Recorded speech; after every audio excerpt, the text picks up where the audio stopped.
This week on Cinematic Sound Radio.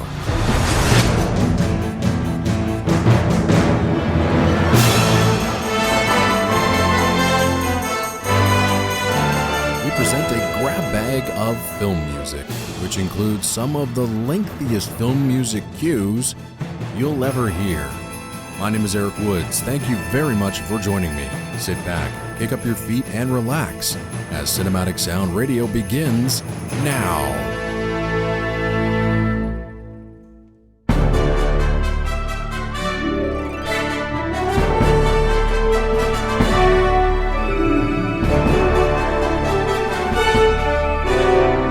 The home for film, television, and video game music since 1996.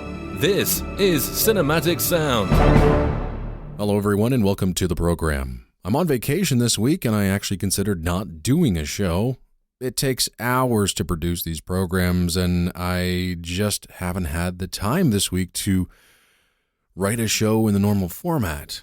However, I thought let's do one anyway. I'm winging it, sort of. Well, let's just see how this goes. I'll let the music do the talking, but I'll have a few things to say as well. So instead of writing long, elaborate reviews of each score that I'm going to play for you on the program, I'll just give you the basic information and we'll get on with it. However, I did pick a theme today, and it's basically going to be just a mixed bag of sorts. Now, I'm not sure how many of you know, but thanks to W Rock Radio, the format of my show has changed significantly since I joined a few months ago. I used to produce programs that ranged in the 1 hour to 4.5 hour program. Why? Well, I could basically get away with it because I was doing my own thing. I didn't really have to stick to a time frame. When W Rock Radio came along, I was now, for the first time in 10 years, obligated to follow a strict time frame. My shows couldn't go longer than 2 hours. In the beginning, that was hard because for almost 20 years, I've been doing the show one way. I had a format that worked, but with the 2-hour time limit, things had to change. So when I produce my show now, I have to be conscious of that time limit and limit my musical selections to 50 minutes per hour because of my on-air bits usually add up to about 10 minutes or so. So let's say I wanted to play 3 albums per hour. I'd have to make sure that the music portion for each suite is over 16 minutes in length and under 18 minutes. The number changes once I start adding more albums per hour, but you get the idea of what I have to do for the show. So with that in mind, and in order for me to throw together a show very quickly, I searched through my music library to find single tracks that fit my parameters. I created a smart playlist with those parameters of finding all tracks that are greater than 15 minutes and 59 seconds and less than 18 minutes. iTunes then showed me 67 tracks. A lot of them were suites edited from about 3 or 4 tracks. I didn't want to use those. I wanted self-contained long tracks, and on today's program, you're going to hear 6 of them. We're going to open up with what I think is one of the great comic book film scores to one of the greatest comic book films of all time, Christopher Nolan's The Dark Knight, which came out in 2008. Now, I'm not a fan of Batman Begins, the first film in the series, and I thought Dark Knight Rises was a bloated mess, but what Nolan did for The Dark Knight more than makes up for the mistakes in those 2 films. Heath Ledger, of course, fantastic as the Joker. It also has a compelling story, great action, and a truly great score by Hans Zimmer and James Newton Howard, who expanded on their sound from the first film and delivered an emotional, gritty, tense, action-packed, focused score, which contains one of the great villain motifs of all time. And of course, the motif was the one-note screeching motif for the Joker himself. So to open up today's program, here is the final cue from the score. It's about 16.5 minutes long, simply called The Dark Knight.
Music from the 2008 film The Dark Knight. The track that you just heard was called A Dark Knight, which was the final cue on the album. About a 16.5-minute track composed by Hans Zimmer and James Newton Howard.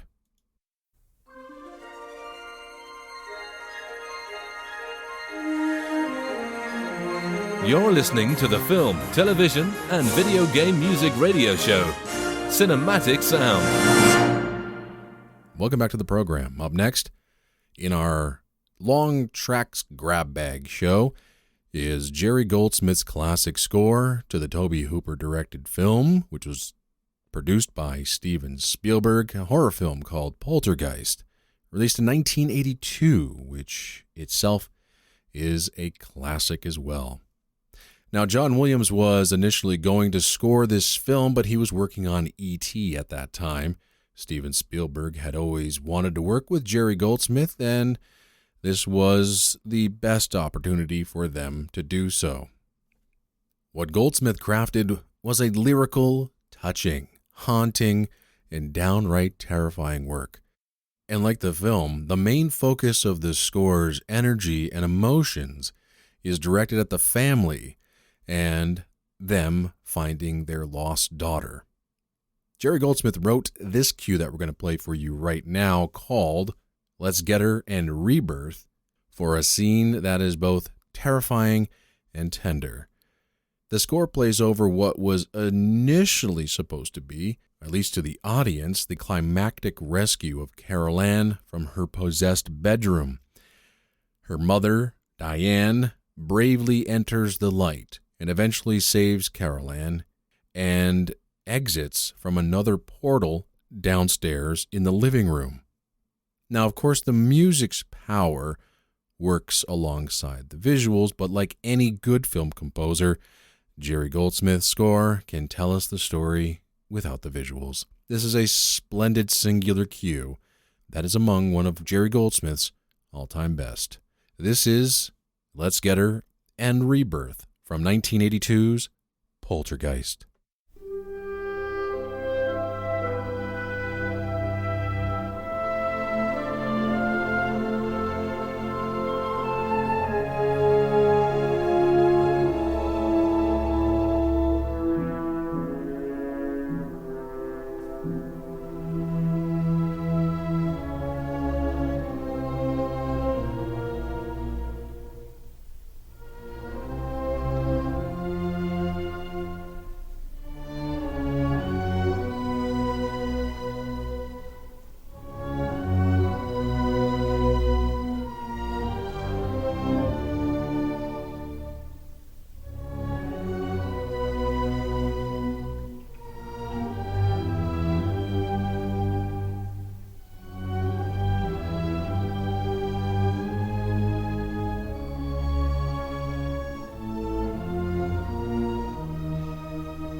Music from the 1982 film Poltergeist. That was a track called Let's Get Her and Rebirth, with original score composed and conducted by Jerry Goldsmith, and the original soundtrack recording is available on Film Score monthly CDs.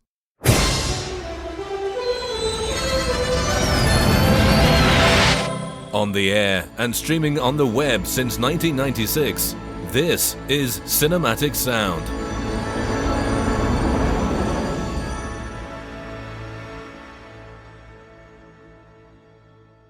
Welcome back to the program.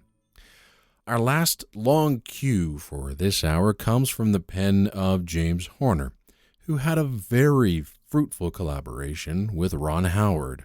Now, James Horner had provided music for other Howard pictures like Cocoon, Willow, Apollo 13, and A Beautiful Mind. The Missing, released in 2003, was Ron Howard's Western thriller starring Tommy Lee Jones and Cate Blanchett. James Horner hadn't scored a Western since 5 Goes West, but this isn't your typical Western score. Horner drew his inspiration from the more dramatic moments and thriller aspect of the score, and instead of more traditional Aaron Copland-esque influences, James Horner decided to immerse himself in the sounds of Native American culture, strange and haunting chants, percussion, and otherworldly sounds help create the colors of this score. James Horner was always known for his long finale tracks, and in this score it's no different. He concludes the film with a monstrous 16-minute cue that plays over the film's final scenes and end credits. Here now, music from the 2003 film The Missing, with original score composed and conducted by James Horner, and the original soundtrack recording is available on Sony Classical.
the very best of original music composed for films, television, and video games. This is Cinematic Sound. Welcome back to Cinematic Sound Radio. This is the show dedicated to the music of film, television, and video games. My name is Eric Woods, and I'm your host. I hope you're enjoying today's program, one I just basically threw together at the last minute. We're focusing on really long, lengthy film music tracks. And up next, we're going to play music from a stage show called The Adventures of Conan, a sword and sorcery spectacular, which was an attraction at Universal Studios in Hollywood that ran from 1983 to 1993. It was a 20-minute live-action stage show similar to the theme park's other action spectaculars that took place in an indoor theater and was loosely based on the film Conan the Barbarian. Back in 2000, the defunct specialty label Supertrax released a promo album of the original recording to the stage show. It was a limited edition run and quickly went out of print. However, a few years ago, Prometheus Records released their re-recording of Conan the Destroyer, which included the complete suite of the Sword and Sorcery Spectacular, all newly recorded by the City of Prague Philharmonic Orchestra. As much as I enjoy the new recording, I thought it would be a treat for you to hear the original soundtrack recording done in 1983, which was a few years removed from the original Conan and only a year away from the sequel Destroyer. It's interesting to hear this piece as an extension or an unofficial sequel score to Conan, but also how it sounds more in tune with what Poledouris would do for the official sequel in 1984. Anyway, it's a super effort, and on the Supertrax release, this suite runs 16 and a half minutes in length. Enjoy. This is Adventures of Conan, Sword and Sorcery Spectacular, a stage show, which ran for 10 years at Universal Studios. All music composed and conducted by Basil Poledouris.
Basil Poledouris' Adventures of Conan, Sword and Sorcery Spectacular, a stage show which ran between 1983 and 1993 at Universal Studios, and that recording comes off a very rare album released by the now defunct film music label called Supertrex.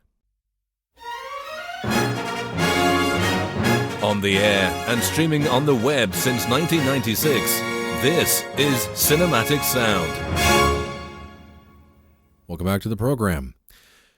Up next, we have music from a television miniseries featuring one of just my all-time favorite TV scores. The miniseries was called Son of the Morning Star, released in 1991. It was a two-part television miniseries, which was based on Evan C. Connell's best-selling book of the same name, starred Gary Cole as General Custer. The score for the miniseries was written by an incredible talent, the excellent Craig Safan from Last Starfighter fame. What he crafted was one of the most gut-wrenching scores I've ever heard, at least its main title, which is enough to make anyone break down in tears. It's a lament-styled theme which plays a few times in this lengthy cue called Little Bighorn. The string writing for this score is absolutely superb, and the theme gets a full performance right at the end of this lengthy, dramatic battle cue.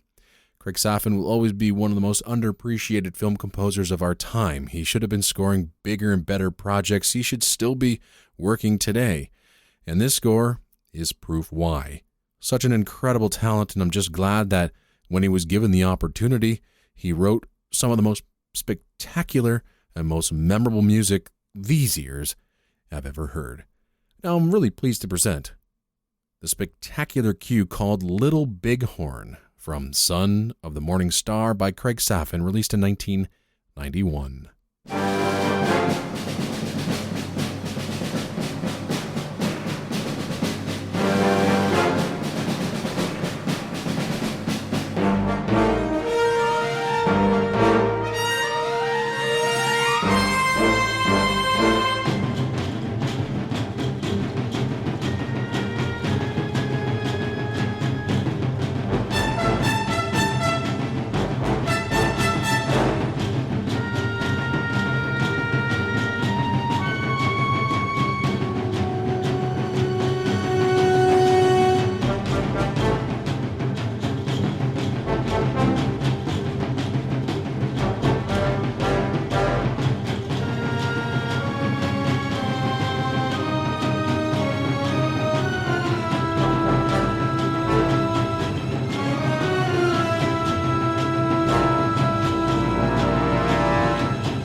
Craig Safan's exceptional music from the television miniseries The Son of the Morning Star, released in 1991.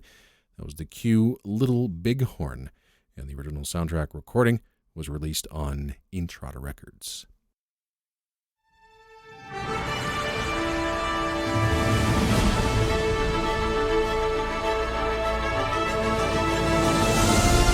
The home for film, television, and video game music since 1996. This is Cinematic Sound. We've sadly come to the end of yet another edition of Cinematic Sound Radio right here on Rock On Radio, wrockradio.com. Again, thanks to everyone at W Rock Radio for helping me get this show on the W Rock airwaves. And we are, of course, a part of the Pod Tyrant network of podcasts. Thanks to everyone at Pod Tyrant for all their support. Feel free to reach out to me at Cinematic Sound Radio by emailing me at cinematicsound@yahoo.com. Check me out on Twitter at CinSound Radio, on Facebook at Cinematic Sound. Don't forget to visit cinematicsound.net to hear an archived version of this show and years worth of previous programming as well. We're also on iTunes, and if you listen to this show through iTunes, please rate and review the show. It really helps us get noticed throughout all of the podcasts that are being produced in the world. We're doing really well in the Canadian iTunes Music Store. We are still new and noteworthy, and we'd like to be new and noteworthy around the world. Let everybody know what you think of Cinematic Sound on iTunes.